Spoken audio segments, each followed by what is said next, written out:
C'est pas compliqué d'inviter quelqu'un chez soi, honnêtement. C'est juste d'ouvrir sa porte et je crois que des gens attendent simplement qu'on les invite pour pouvoir côtoyer, quelqu'un qui est rempli de l'amour de Dieu, sans forcément, aller à l'église le dimanche matin ou dimanche après-midi. Bonjour à tous, moi c'est Matt Marvan, j'ai 43 ans, je suis marié à Sarah depuis bientôt 21 ans, on a 3 enfants et on est lyonnais depuis 8 ans. On est pasteur d'une église qui s'appelle l'église SOS à Lyon et cette église a démarré tout simplement dans notre salon en 2019. On est venu sur Lyon par une simple conviction qu'une page de notre histoire devait s'écrire ici à Lyon. Alors on a laissé tout ce qu'on avait, on a vendu notre maison, nos emplois et hop, on est parti, on est venu s'installer ici. Pourquoi Lyon? J'ai envie de dire, et pourquoi pas? Pourquoi pas Lyon? C'était surtout la ville qui a résonné dans notre esprit quand on savait qu'une nouvelle page devait s'écrire. Le désir qu'on avait, c'était simplement de lancer ce projet qui s'appelle Résistance, qui est un projet de louange et de prière pour réunir les chrétiens de la région lyonnaise pour prier en faveur de notre pays. C'est ça qui nous a vraiment poussé à venir ici. Dans ma maison, la maison de mes parents surtout, il y avait toujours du monde. Toujours du monde, aussi bien pour manger le dimanche, même un jour de semaine. À Noël, je me souviens, mon père allait le 24 décembre chercher même des gens dans la rue, souvent des gens, des SDF, des sans-abri, et ils les amenait à la maison, on mangeait avec eux, on leur donnait des vêtements, une douche, et puis on partageait un moment. C'est vrai qu'on a toujours accueilli même des toxicomanes à la maison, des gens en difficulté. Moi, j'ai partagé ma chambre. Si je devais cumuler, je pense que c'était des années entières, en fait, jusqu'à ce que je quitte la maison. On a grandi dans cette culture de l'accueil et c'est resté très fortement ancré dans notre vie aujourd'hui. Cette culture de l'hospitalité, c'est effectivement quelque chose qui s'apprend. Pour certains, c'est inné, pour d'autres, ils ne sont pas du tout habitués à ça. En plus, dans les grandes villes, j'ai l'impression que chacun est vraiment reclus sur soi. On a parfois des grands espaces, mais la porte est fermée à double tour. Donc, c'est aussi apprendre à ouvrir sa porte, tout simplement, à créer du lien, à être intentionnel dans le fait aussi de pouvoir chercher ce contact, ne serait-ce qu'avec notre voisin de palier ou du dessus, du dessous, et simplement se dire, je rends ma maison accessible. Je me souviens d'un de nos voisins, qui s'appelait Jean-Luc. Je parle au passé parce qu'aujourd'hui, il est parti dans le ciel. C'était un homme qui était complètement détruit par l'alcool et la mélancolie, la tristesse suite au décès de sa femme. Et j'oublierai jamais le thé qu'on a partagé sur notre balcon, la première fois qu'il est arrivé à la maison. Et il se sentait tellement indigne d'être là. Mais pourquoi vous faites ça pour moi? Pourquoi vous prenez soin de moi? Et pour nous, c'est pas simplement un devoir. Je pense que c'est la continuité de notre amour, de notre compassion qui s'exprime. Et à partir de là, on a noué, c'est vraiment cette relation, et jusqu'à pouvoir le conduire à la foi en Jésus et même faire ses obsèques. On m'a demandé d'assurer ses obsèques.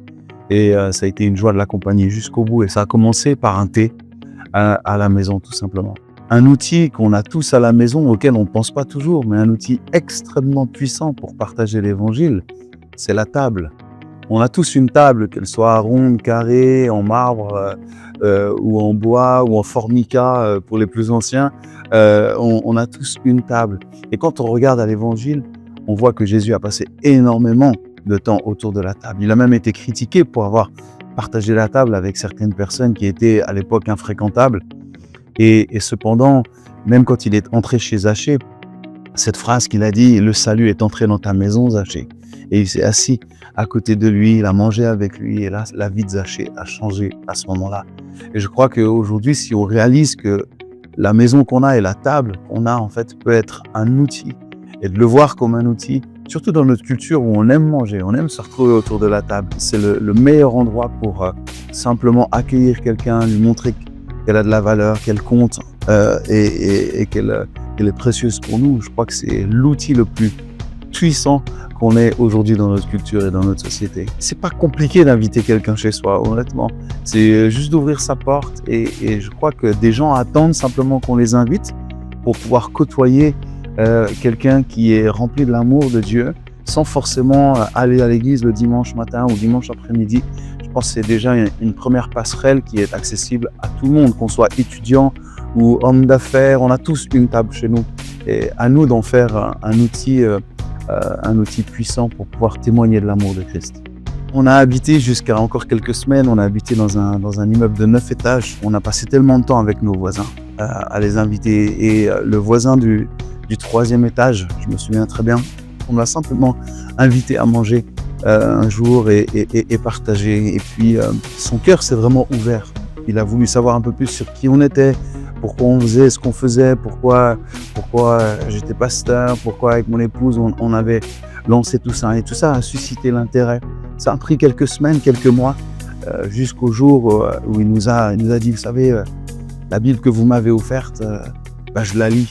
Et vraiment, ça me parle. Et en fait, on a réalisé que cet homme avait une vraie relation avec Dieu. Il avait découvert l'évangile juste parce qu'on lui avait offert cette Bible et que lui, à nouveau dans sa maison, continuait cette recherche, cette quête et avait découvert l'évangile. Et on a pu, comme ça, l'accompagner vraiment dans sa foi et accompagner sa compagne aussi. Donc, tout commence souvent autour de la table. Dites-vous que entre votre maison et celle de votre voisin, il n'y a qu'une porte. Il n'y a qu'une porte aussi. Et Jésus a dit, je suis la porte. Alors dites-vous que si Jésus était là, est-ce qu'il n'ouvrirait pas cette porte finalement pour que quelqu'un entre et voir notre maison comme un lieu d'accueil, un lieu de transformation, un lieu de guérison, un lieu de salut. Il suffit d'ouvrir la porte et d'accueillir simplement. On n'a pas besoin de penser tout de suite à un grand repas, juste d'ouvrir la porte et de convier quelqu'un à notre table. Et je crois que des fois, ça se joue à quelques centimètres, à une porte de 5 cm, pour les plus grosses 10 cm. 10 cm qui séparent une personne de découvrir véritablement ce qu'est l'amour de Dieu. Je suis sûr que vous avez déjà eu quelqu'un qui est rentré chez vous et qui dit « Je me sens si bien chez vous, je ne sais pas vraiment l'expliquer, on est bien chez vous ». C'est simplement la présence de Dieu. Ne privez personne de la présence de Dieu qui demeure chez vous.